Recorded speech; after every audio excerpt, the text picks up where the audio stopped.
What secrets are kept by the abandoned mansions of millionaires? What could have made the owners desert their home, leaving all the property inside? Unmade beds, dirty dishes in the sink, pools full of dry leaves, and unfinished game of billiards. It almost seems like time stood still.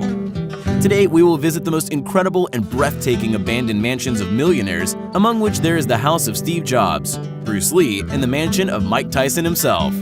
But we won't ramble for much longer. If you have seen The Hangover, then you know that this guy loves big pets. Large cages for tigers give away the former owner. Yes, this is Mike Tyson's abandoned mansion. In the heyday of his sports career, the world boxing legend loved to go on wild spending sprees. Mike bought this big house back in 1980. Sadly, he met the new millennium deeply in debt, and the once elegant and nicely maintained mansion was left uncared for.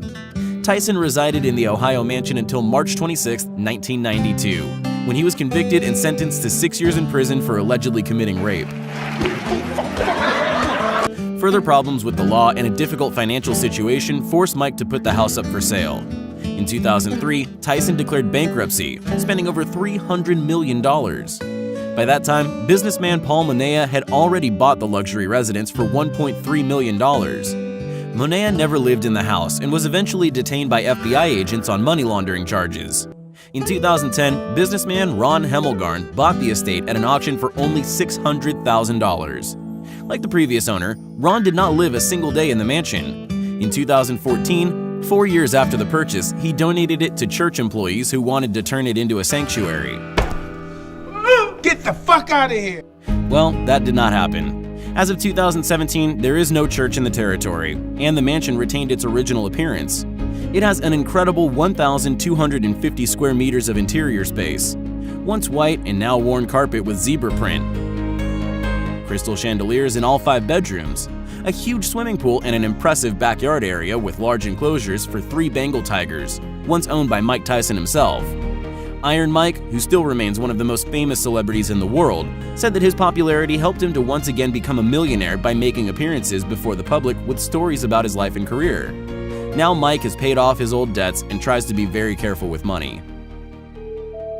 In France, estates of this level are called chateaux. For example, this abandoned house is Chateau Lumiere, an incredible castle built in the beginning of the 1900s. It once belonged to a Swiss tobacco magnate, an interesting and significant figure for the history of local regions. However, the industrialist began to experience serious problems in the mid-20s. His health declined a lot, and soon he died. The mansion was bought by new owners, but they did not have enough means to maintain the house in proper condition. Chateau Lumiere was again put up for sale. As a result of all the twists and turns, the building ended up in caretaker status. And although it is listed as a monument of architecture, it is actually left to disintegrate. There's a once luxurious car, Citroën CV2, rusting in the backyard. Nevertheless, the mansion's internal decoration is impressive. Gilding, beautiful antique fabric wallpaper, massive columns. It is hard to believe that all this stuff is still intact. Now we'll take a look at the Widenar family estate. Linwood Hall, a 110-room mansion nicknamed the last American Versailles, is located in Elkins Park, Pennsylvania. The castle, furnished with chairs from the palace of Louis XV, with halls filled with the works of Raphael and El Greco, has been going through hard times. As of June 2017, its cost is $16 million. At the same time, about $50 million are required for restoration. More than a century ago, the castle was built on the order of transport tycoon Peter Brown Widenar. In 1912, his older son, George Widenar, went to Paris together with his wife and son. On the way back, the family booked tickets for Titanic.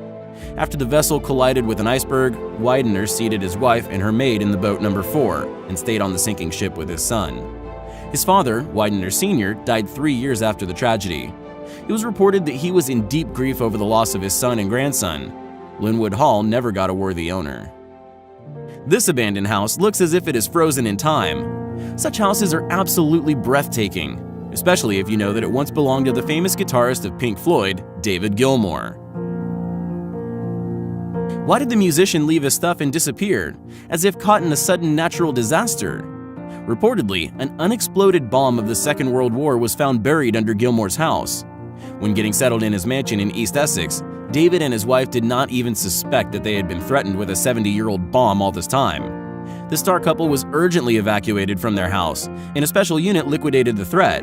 However, the guitarist never returned to that house, and the luxurious estate was left gathering dust.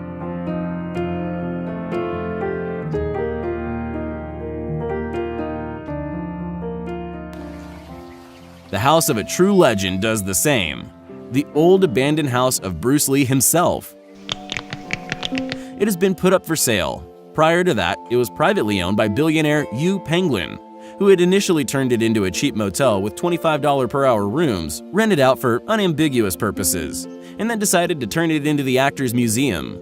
The owner also planned to increase the mansion's area and build a cinema hall on its territory to screen movies with Bruce Lee. However, it was decided to put the house up for sale for $23 million due to lack of funding. Bruce Lee fans expressed doubts about the house retaining the atmosphere which it had during the life of Bruce. And while nothing has been decided yet, the abandoned building remains a place of secret pilgrimage of the actor's fans. The year 2011 was a fateful year for David Findell, the hapless wolf of Wall Street. That year, he got locked up for 5 years for swindling with mortgage and pleaded guilty to over $11 million of fraud. And here is his once chic, now abandoned mansion worth $7 million. Graffiti, broken glass, and garbage fill the rooms of the empty dwelling.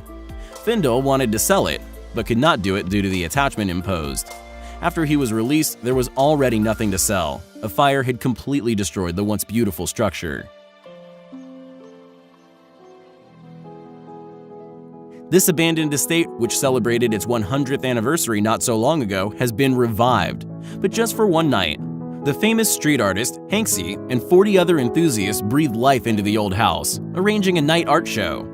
They worked hard to fill all surfaces of the crumbling building with fresh drawings, completely transforming the house in the creative process. Decorated in a special style, the abandoned mansion in Los Angeles was put up for sale for $90 million. Now, these people have some huge problems with taste. Direct proof that money can't buy a sense of style. Bright murals and unimaginable green ornaments on the walls would not look out of place only in Tony Montana's house. The structure of the former drug lord's abandoned mansion is somehow reminiscent of the one you saw in the movie Scarface. It was discovered by an American photographer, Jeff Hagerman. It was him who created the chilling photos of the neglected house. Unfortunately, there is no reliable information about the sad fate of its owner, and the criminal estate with clogged windows is unlikely to find a new owner in the near future. A huge abandoned mansion in Woodside, known as Jacqueline House, was the most intriguing place in this area once. Built in the Spanish colonial Renaissance style for copper tycoon Daniel Jacqueline, it was purchased by Steve Jobs in the 80s. Within a decade, the founding father of Apple lived in the posh housing and then rented it out. After a while, the mansion was neglected. In 2004, Jobs planned to demolish the pompous mansion and build a modern housing in its place. However, the city residents had a different opinion on this matter. The struggle with the supporters of historical heritage preservation lasted for several years. After many twists and turns, the court decided in favor of the entrepreneur and the house was demolished in 2011. However, Steve Jobs was never able to realize his vision of a new building as he died of pancreatic cancer several months later.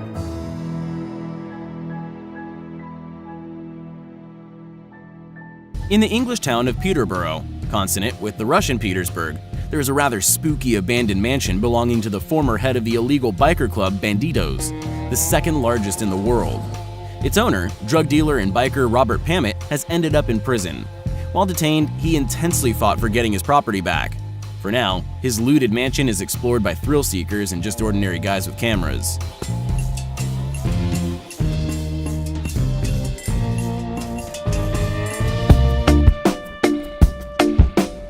There's another criminal mansion on our list. Spiral-shaped marble staircases, fountains, indoor waterfalls, and a clam-shaped hot tub. But there is dust on the staircases. The fountains are dry and full of leaves, and their decoration is falling apart into pieces. Well, here we have quite an interesting story. Originally, the mansion had belonged to a wealthy woman with cancer. She managed to get a special permission from the authorities to cultivate marijuana for treating her illness. No one knows where the owner disappeared, whether she died or just left the estate. But this is not the end of the story. It continues with a criminal plot of unscrupulous real estate agents, who came to inspect the mansion and discovered equipment for growing you-know-what. They launched their own small farm. They took electricity for pumps, lighting, and other equipment for free and did not bother with utility companies. However, it turned out they were not cut out to be electricians. As a result of network overload and further short circuit, a fire broke out on the territory of the marijuana fortress. The fire provoked such a strong, intoxicating smell that people could smell it for miles. After that, the illegal residents were arrested and the mansion stands abandoned to this day. Last but not least, Hacienda Pablo Escobar owned a territory of almost 20 square kilometers, including a private safari park, karting, and airport. The legendary Colombian drug lord spared no expense when it came to decorating his home with various eccentric details. The entrance to the estate was adorned with an exact copy of a Piper aircraft, but not any regular plane, oh no, the one that had delivered the first batch of cocaine to the United States. The whole territory was filled with statues of dinosaurs. A unique zoo with rhinoceroses, giraffes, and hippos was located there. They were erected there since the smell of fertilizer was stronger than that of the drugs. Eventually, when the luxurious estate was seized by Colombian agents, it quickly fell into despair. Looters and robbers took everything that could be carried away. The mansion was abandoned for a long time and was gradually covered with grasses. But today it hosts an amusement park, in the center of which there is a museum dedicated to the famous drug lord. 50,000 tourists visit this amazing place every year. That's all for now. Thanks for watching. We hope you enjoyed the video.